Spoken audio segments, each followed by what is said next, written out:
This is Law & Order, Season 1, Episode 6, Sophomore Jinx. We open up and we're on a college campus. It's late at night and there are two students. And the guy's like, hey, I helped you with your calculus homework, so like climbing on top of her. I'm serious, no. Oh my gosh. What do they see? It's a dead body. We cut to Stabler and he's up because he's gotten the call just in time for MAUREEN, his dumb daughter, to try sneaking back inside. It's not fair that she's now grounded. I hate MAUREEN. Benson and Stabler are at the crime scene. The body was found at about 1:50 a.m. She's got a big, nasty blow to the head. Stabler sees red fragments around the wound. Okay, let's start looking for sticks and rocks, anything that could be a murder weapon. The victim's name is Jean Gallagher. She's a sophomore. She lives in Bauman Hall. Where's Bauman Hall? It's right there. She was almost home. So we're back at the precinct. They still haven't found the murder weapon, so this is all preliminary. Guess what wasn't preliminary? She was drunk with a blood alcohol level of 0.27. Where did she get the booze? There was a big old party for the basketball players. We find out that the basketball team at this school is loved and successful. Munch, Chief, Cassidy, they all know the players. So Munch and Cassidy go to the school and they start talking to the clergy. Hang on, I have the perfect thing. That's pretty good, right? She was a well-loved student. The father is saying, oh, the university is going to do their own investigation. Basically, he's trying to cover everything up. He does recommend talking to the hostess committee. Actually planned the party. They leave the priest, but he'll be back, so we'll put that right there. And they go and they talk to the head of this hostess party, who is this gorgeous lesbian. Oh yeah, we do a lot of things for the basketball players, tutoring, logistics support, even ironing their jerseys. Yep, they did throw the party. You should go talk to her roommate, Shelly Brown. And as they're sitting there talking, in walks Riley Cougar, flops down on the sofa. What? Yeah, I did go to the party. What? Did you drink? Yeah, what? When did Jean leave? I don't know. I left early. I went and saw the mayor. Okay, does Jean have any enemies? Chuck Mosley was yelling at her. And the woman steps in. You're talking about a fellow basketball player. Munch and Cassidy don't care about that. Tell us more. He was yelling at her and she was crying. You know how these people get. You feel that heat rising?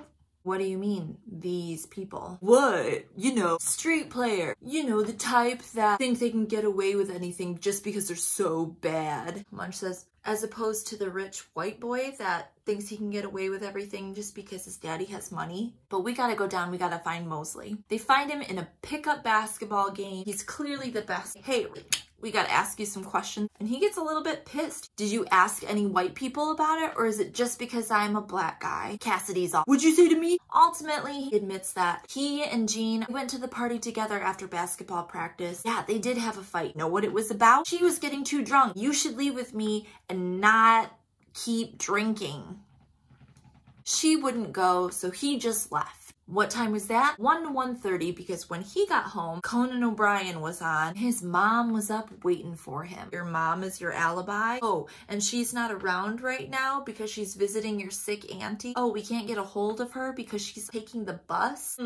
Likely story. Let's hold him until we can check that alibi out. Meanwhile, it's very clear that the university is trying to jam up the whole damn investigation because they could lose a lot of money. Benson and Stabler go and they talk to their roommate, Shelly Brown. They find out this hostess club. Oh yeah, they iron shirts for the basketball players, but they also are expected to offer up certain hospitality measures, if you know what I mean. She ended up leaving because that shit's gross. But Jean stuck around and she was so happy-go-lucky until a specific party at the end of the season. And then she withdrew, started to drink a lot. She moved home with her parents for 2 weeks. What could have happened? So they go to the parents' house and the dad just says, oh, she was stressed. It was stress. And the mom, she can't take it anymore. Our baby was raped. That's what changed. Benson and Stabler are back at the university and they're talking to the psychologist. Very hesitant at first, but she does give up that Jean was raped at that party. She doesn't know by who, but it was a basketball player. 3 weeks after the rape, She doesn't get her period. So now we've got a college sophomore, potentially pregnant, parents in total denial, starts drinking heavily. School does nothing. It was quite the situation. Chuck Mosley is in an interrogation room. His alibi still hasn't checked out, but they ask about the rape. He said, "It does not surprise me. That was a nasty party, but that was before I even knew her." But Munch, who is a lit buff, starts talking to him about literature, and Mosley proves himself to be not only incredibly intelligent, but very intuitive as well. And when they leave, Cassidy's head is spinning. What the fuck? What did he say? "I'm young and cute, but I'm super dumb." Munch says, "He's not our doer." We're back at the university. Benson and Stabler are talking to Professor James Rousseau. And wow, his haircut. It's a mess. So they ask Professor Haircut about Mosley, and he just raves about him. Oh, he's so smart. He understands a lot about literature, blah, blah, blah. I couldn't focus on details because of his haircut. Let's go talk to Riley Cougar. What? I didn't rape anybody. What? My alibi is that I got picked up by the campus police for being drunk, and I spent the night in station all night.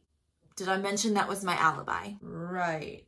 They go to the chief and they're like, "Here's the problem. We think Riley Cougar raped the victim. Everybody on campus seems to know that he raped her too. However, campus police is giving him an alibi." You think the campus police is covering for him? He offered up his alibi before we asked for it. Basically, he's like, "Hands in, let's do this." So the chief goes to campus security. He gets right up in this guy's face. "So you're offering this alibi, right?" "Yeah, that's the report right there." This report with different ink and handwriting. You're a decorated ex-cop. You've got a bomb-ass career. Are you gonna throw all that shit away with an accessory charge for this asshole, Riley Cougar?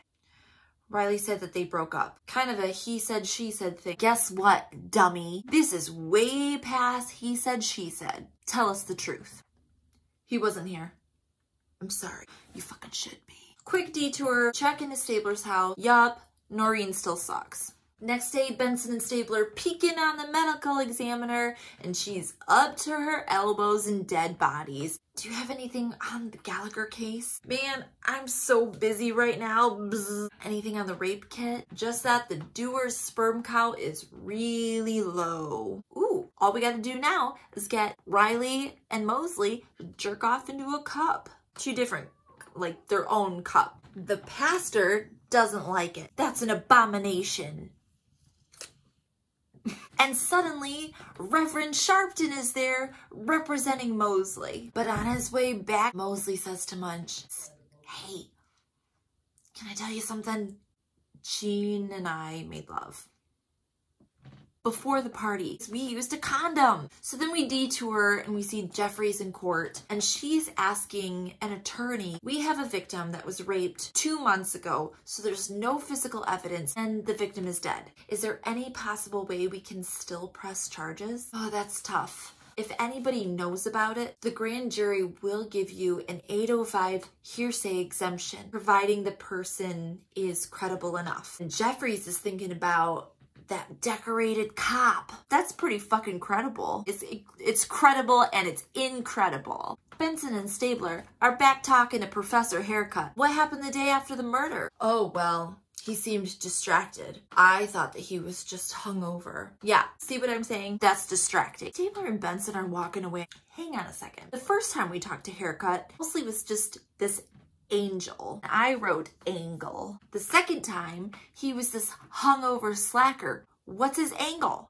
What's his angel? He's just feeding us what we want to hear. We're back at the precinct, and both sperm samples have come back healthy and normal. Guess what? Mom's on the way. She's in an interrogation room talking to Munch and Cassidy, and she is awesome. Nothing we do is gonna compare with the wrath of this woman. Chief says, "No sperm, good alibi, let him go." Let's ask the roommate about the professor. She's moving out. She says, "Yup, professor was looking at Jean." She'd go to the library. He was already there. She'd go to the bookstore and he was already there. Books everywhere. Professor was everywhere too. This guy sounds like a creep. Let's go talk to the clergy. Oh, yes, I did. I did know that. And I asked him to not be a creep. And Benson lays down the law, and it's awesome. The chief gets a hold of his record list as long as his arm, alleged sexual assaults and misconduct. Of course, no arrests. For our final detour with Maureen, dropping her off at school, she says that she was scared to tell him.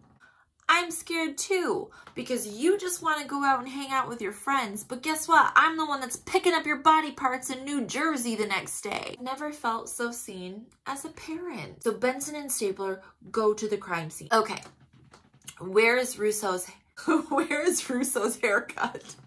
Where is Haircut's office? It's there. Walks past here every day to get to his lectures. So there's familiarity. And they're standing by a red brick building. What if he got rough with her and he slammed her into the building? There's stairs. What if he pushed her down the stair into the building? They go to take a look at his schedule. 1:15 poli-sci class. He didn't teach poli-sci. Jogging path at 2:30. He didn't jog. Oh my gosh. His schedule is her schedule. They arrest him and bring him in. Everybody's in this room. We got the chief, we got Stabler, we got Benson, we got his lawyer, we've got the DA. Benson is just dead on. You raped her and you pushed her and her head hit the building. Haircut's getting all teary-eyed. I didn't kill her. She was already dead. What the fuck? I was watching them. He's talking about Jean and Mosley. And then I watched her through the windows and finally she came out. She fell down the stairs and they're all collectively like backing up, like what the fuck? I could tell she was dead. So I carried her to the garden. Oh, and I made love to her.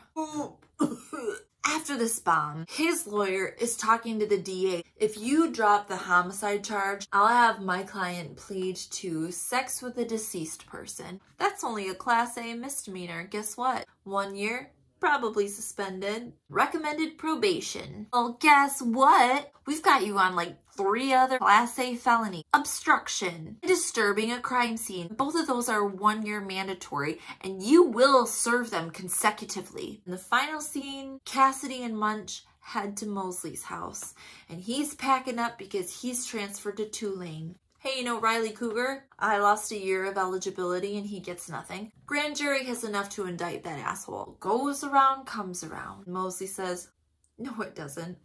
That was Law & Order SVU Season 1, Episode 6. Jum jum!